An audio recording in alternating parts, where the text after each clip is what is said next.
ആദ്യം സൈഡിൽ ഒരു വീഡിയോ ഉണ്ട്, അതൊന്ന് കാണാം, എന്നിട്ട് സംസാരിക്കാം.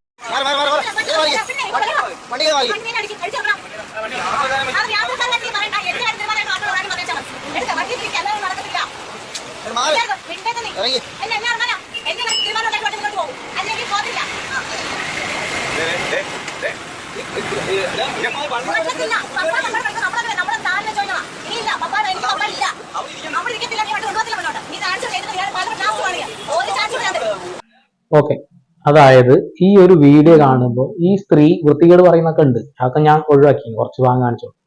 അപ്പൊ ആ ഒരു സ്ത്രീ പറയുന്ന കാര്യം എന്താ വെച്ചിട്ടുണ്ടെങ്കിൽ, എന്നെ വാഹനം തിരിച്ചു കൊണ്ടുപോയി ഞാൻ പറഞ്ഞ സ്ഥലത്ത് ഇറക്കണമെന്നാണ്. ഇന്ത്യയില് പോട്ടെ, കേരളത്തില് ഒരു സ്ത്രീ ആവശ്യപ്പെടുന്ന സ്ഥലത്ത് ബസ് നിർത്തി കൊടുക്കണം എന്നുള്ള ഒരു നിയമമുണ്ടോ? ഉണ്ട്, അല്ലെ? പക്ഷെ അതൊക്കെ കാറ്റിൽ പറത്തിക്കൊണ്ടല്ലേ ഇത് ചെയ്തത്. അവർക്ക് ഇറങ്ങേണ്ടതായിട്ടുള്ള സ്റ്റോപ്പിലെത്തുമ്പോൾ അവർ ഇറക്കി വിടുക.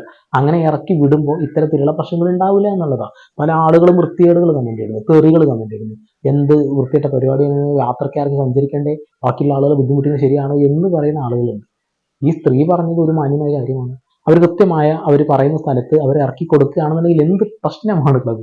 അതിനുള്ള സ്വാതന്ത്ര്യമുണ്ട് സ്ത്രീകൾക്ക്, അതിനുള്ള എല്ലാ സ്വാതന്ത്ര്യമുണ്ട്.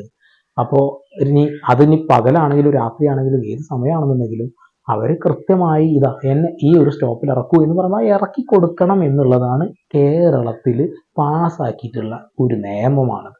അത് പറയുന്നില്ലേ ആളുകൾ, സ്ത്രീകളുടെ സുരക്ഷ ഉറപ്പുവരുത്തണം എന്നൊക്കെ പറയുന്നുണ്ട്. പക്ഷെ അതൊന്നും തയ്യാറല്ല കാണിച്ചു കൊടുക്കാൻ എന്നുള്ളതാണ്. എന്നതിന് ശേഷം അങ്ങനെ ഒരു കാര്യം വരുമ്പോൾ അത് വീഡിയോ എടുത്ത് അതിന് വൃത്തികേടുകൾ കമന്റ് ചെയ്യുന്ന ആളുകളുണ്ട്.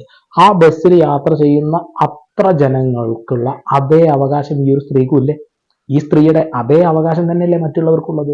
അവർ ഇറങ്ങണം എന്ന് പറയുന്ന സ്ഥലത്ത് കൂടെ ബസ് പോകുമ്പോൾ, അല്ലാതെ ഒരു മല കയറി പോകണം എന്നൊന്നും പറഞ്ഞിട്ടില്ലല്ലോ. കൃത്യമായി അവർ പോകുന്ന ഒരു ദേശീയ പാതയോ ഇനി ഏത് പാതയാവട്ടെ, ആ ഒരു പാതയിൽ അവർ പറയുന്നു എന്നെ ഇവിടെ ഇറക്കണം. ഇറക്കി കൊടുത്താൽ ഇവിടെ എന്ത് തേങ്ങാ കൊലയാണ് സംഭവിക്കുന്നത്? ഒന്നും സംഭവിക്കില്ല. അപ്പൊ ഇത്തരത്തിലുള്ള വിഷയങ്ങൾ ഉണ്ടാവില്ല, ഇങ്ങനത്തെ കാര്യങ്ങളും ഉണ്ടാവില്ല. പക്ഷെ അത് ചെയ്യാതെ അത് വീണ്ടും മുന്നോട്ട് കൊണ്ടുപോയിട്ട് അവരെ പിന്നെ ഇറക്കാൻ പറയുന്ന സ്ഥലം എത്രയോ ദൂരെയാണ്. അപ്പോൾ പോലീസ് സ്റ്റേഷനിലേക്ക് പോകും, നമുക്ക് കേസാണെങ്കിൽ കേസാക്കാം എന്നാണ് ആ സ്ത്രീ പറയുന്നത്. അപ്പൊ ബസ്സിന്റെ ഫ്രണ്ടിൽ കയറി ഇരിക്കാനുള്ള കാരണം അവർ പ്രതിഷേധം അറിയിക്കാൻ വേറെ വഴിയില്ലാത്തതുകൊണ്ടാകാം. അവർ വേറെ പ്രതിഷേധം അറിയിക്കാൻ ഏത് രീതിയിലാണ്? അല്ല, ഇനി ഒരു 10 സ്റ്റോപ്പ് കഴിഞ്ഞ് അവിടെ ഇറക്കിയിട്ട് അവിടെ ഇറങ്ങിപ്പോയിട്ട് അവിടെ തിരിച്ചു പോരലാണ്? അല്ല, ബസ്സുകാർ അങ്ങനെ ഒരു കാര്യം ചെയ്തിട്ടുണ്ടെങ്കിൽ അത് പുറം ലോകം അറിയുന്നത് നല്ലതാണ്. കാരണം നാളെ ഇത്തരം കാര്യങ്ങൾ ചെയ്യാതിരിക്കാൻ ഒരു കാരണമാവും. വല്ലൊരു വീഡിയോ എടുത്തു കഴിഞ്ഞാൽ നാട്ടുകാർ കണ്ടാൽ പ്രശ്നമല്ലേ, ബസ്സിന് അതൊരു മോശക്കേടല്ലേ, മുതലാളി എന്തെങ്കിലും പറയില്ല എന്ന് വിചാരിച്ച് കൃത്യമായ സ്ഥലത്ത് ഇറക്കി കൊടുക്കും. അപ്പൊ എല്ലാവരുടെയും മൗലിക അവകാശങ്ങളും ഗവൺമെന്റ് പറയുന്ന കുറച്ച് കാര്യങ്ങളുണ്ട്, അതൊക്കെ പരമാവധി ചെയ്തു കൊടുക്കാനെങ്കിൽ ശ്രമിക്കുക. പൂർണ്ണമായിട്ട് ചെയ്യാൻ കഴിയില്ല, പരമാവധി ചെയ്തു കൊടുക്കുക. അത് സ്ത്രീ പറഞ്ഞ സ്ഥലത്ത് ഇറക്കി കൊടുത്തിരുന്നെങ്കിൽ ഈ ഒരു വീഡിയോ ഇടേണ്ട ആവശ്യം വന്നിരുന്നില്ല, ആ ഒരു സ്ത്രീയുടെ വായിൽ നിന്നുള്ള തെറി കേൾക്കേണ്ട ആവശ്യം വന്നിരുന്നില്ല എന്ന് എനിക്ക് തോന്നിയത്.